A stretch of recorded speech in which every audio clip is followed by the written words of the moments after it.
Hey guys, it's Jake here with eTrailer. Today we have a 2024 Toyota Sienna, and we're going to be taking a look at, and I'm going to show you how to install the universal 7 and 4 pole wiring kit. You're going to have a 7-pole plug to connect up trailers with brakes, and a 4-pole plug to connect up trailers without brakes. Having both of these options is really nice to have on the back of your vehicle because no matter what trailer you pull up to, you're going to be able to pull either one of them successfully, whether it's a 4-pole or a 7-pole. The 4-pole is going to give you your basic functions. That will be your running lights, your left turn, your right turn, and your stop signal. The 4th wire on there is going to be a ground wire.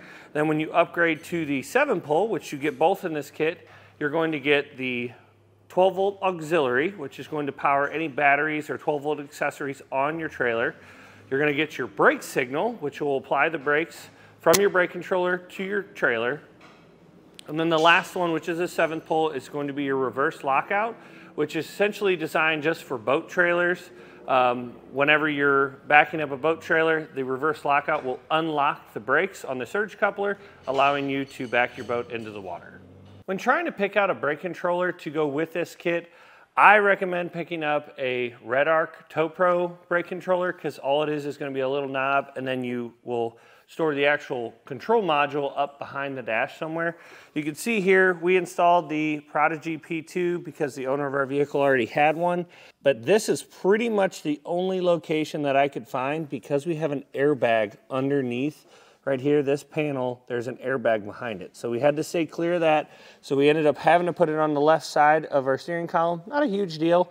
I probably would have put it about this height anyway, but it's kind of the only choice we had because there's a little bit of a shape to this panel, and you have to make sure that these brake controllers are straight. But basically, you'll want to make sure that you have a wiring harness on the back that connects into whatever brake controller you have, and then you'll have 4 wires, typically red, blue, white, and black, coming out of the back, and those will connect to the wires. 2 of them will connect to the wires coming from our ETBC7 kit, our universal wiring kit, and then one will be a ground, and then the other one's going to tie into your brake light signal on your vehicle. Now, as far as the installation goes, this install is kind of involved. You will want to give yourself maybe between 5 and 6 hours to get it done. It will help if you can back your car onto a set of wheel ramps so that you can get the car up in the air, give you a little bit more space to be able to run the wiring under the vehicle. You do have the option to run the wiring inside the vehicle. We do have a couple videos on our website showing that process, how to get it through. I just don't like taking the time to remove all the panels, and there's a great place to be able to route the wire under the vehicle and get it up into the floorboard of our driver's side. But if you stick with us, we're going to show you how to do that now. To begin our installation, we've got to first get our 7-pole mounted up to our vehicle. Because we have this exposed cross tube hitch, we used a long bracket on the bottom. It just clamps to the hitch tube itself. You do not want to modify the hitch tube at all. That kind of affects the integrity of the hitch. Mounted on the bottom of our hitch, coming out, put our 7-pole bracket, which comes with the ETBC7 kit, on top. We flipped it around to try to make the so that it doesn't stick out so far. I usually try to get it about even with the hitch, which we were able to accomplish by doing it this way. You can still get your finger in here to open up the 7-pole and get to your 4-pole. We ran the wire that comes on the back of the ETBC7 up over the hitch, and now we're ready to start making some of our connections. For this kit, to be able to install it, you will have to have 4-pole wiring. This 4-pole is very, very easy to get installed.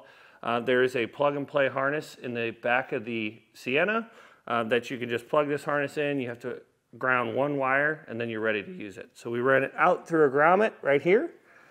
We just filled it in with some black silicone. Connect up your 4-pole. Just connect the 4-pole from your vehicle. You will have to have that pre-installed. Connect it to the 4-pole on the back of the 7-pole. Put a zip tie on it. That'll keep it closed. You want to ground your ground wire up against the body of your vehicle underneath. And then as for our black and blue wires, the yellow wire is also up in here. We just taped it up. We're not going to be using the reverse wire signal. Your blue wire is going to be your brake signal, which it will just have to run a wire up to the front of the vehicle. Your black wire, we connect it to the black wire on our duplex, and that runs up to the battery area. We also ran our white wire up to our battery area. That is going to be for the power for our brake controller because we've got it connected up to our circuit breaker in there. So now I've just got the other section of our duplex wire. I'm going to connect the black to the blue wire and the white to the white. That way we don't get it confused. And we're going to run this duplex wire up to the front of our vehicle. So the white wire will eventually get connected to the power for our brake controller, and the black wire will get connected to the blue wire on our brake controller. So essentially the black wire is just a jumper for our blue to blue. We're using heat shrink buck connectors for all of our connections so that we know that they're safe from the elements, because these components are going to be outside.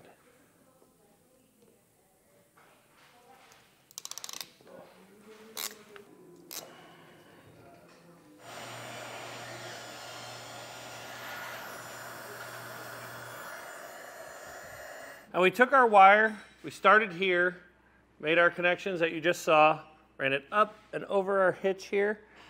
We zip tied it to this little hole. And then from here, I went up over this section here. And then you can see my zip tie right here, ran it across the top of this cross member there. You just want to stay away from anything hot or moving. So I followed this brace, ran it on top of this brace right here, zip tied it again, ran it across, and then here you can see it again. And then from here, I just ran it over top of the fuel tank,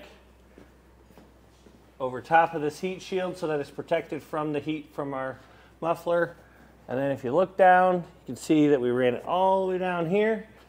And then right behind this panel, there's going to be a grommet. If you peek up in there, you might be able to see it. We just popped that grommet out and then ran our wire up into the floorboard of our van. Came up through a grommet where our breather tube is. You can see down in there. And then we took our duplex wire, ran it up. The white wire will get connected to our 20 amp circuit breaker that you can see up here.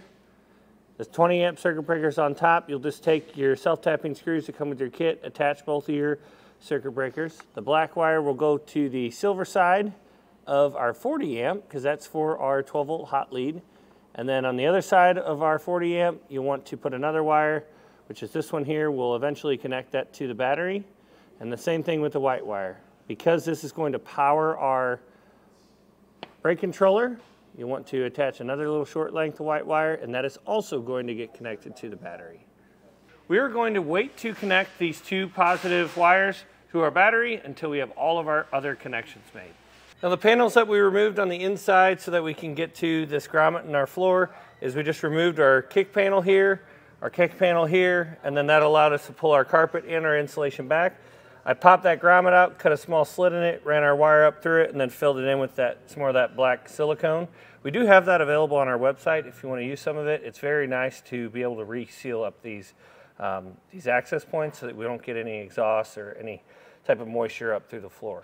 So I just ran our wire up behind this bracketry here, and now I've got it hanging out right here, ready for us to make our connections. Before we get our wiring run and everything connected, you want to pick out a place for your brake controller to live. We're installing a Tekonsha Prodigy P2 brake controller. It's a great brake controller. It's been around for a long time. The only issue is it's a little bulky, so we have to find a place that's clear and free. Typically, I like to mount them right here because then you have this trigger here that you can pull with your right hand while you're driving. The problem here is our airbag is right behind this panel. So if this airbag were to ever deploy, this panel blows out and we can't have the brake controller mounted in front of it. So there is a clear spot right here. They will just have to use their left hand when it comes to using the manual override. So that is the location I'm going to mount it in. It's right here on this panel. So I kind of know the general vicinity of where I need to run my wiring. So I'm going to probably try to pry out on this panel a little bit. Just pry down like that, and I'm going to run my wires through here. I may have to cut a little notch in this so that they fit through there, but we can get our connections made. From our duplex, we connected our black wire to our blue because that's how we routed it from the back. We connected our white wire to the black wire because that's going to be our power for our brake controller. Our red wire we connected up to the brake signal wire, which If you look on this little harness right here, just to the left of our brake assembly, it is going to be the blue wire in that assembly, and you can just use the quick splice that comes with your kit in order to splice that into that wire. And you'll want to take another ring terminal, put it on your white wire. That's going to be our ground. And we'll take a self-tapping screw and just ground it right here to this sheet metal. You want to be careful not to go too deep because it will strip out the screw. I actually stripped one out right there. So just go deep enough to where the ring terminal is tight and doesn't spin. This will all get tucked back up underneath once we get our panels back in place, but we're going to test out our brake controller before we do that. I've got some wire loom here on our harness. I'm just going to tuck this under this, and then it'll be ready to plug into the brake controller. Take our bracket that came with our brake controller, put our screw up in there, take our other screw, and do the same thing. You want this to be pretty straight, but I'm still trying to avoid this airbag compartment down here.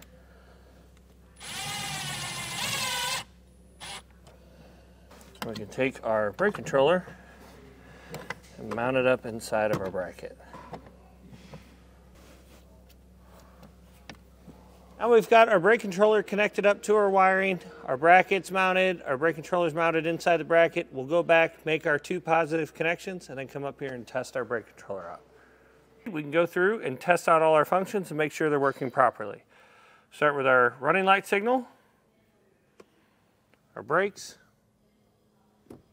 our left turn, our right turn, and our brake controller. You can see the blue light illuminated. The brake lights will also illuminate when the brake controller is activated. You can also see that our 12-volt is also lit up.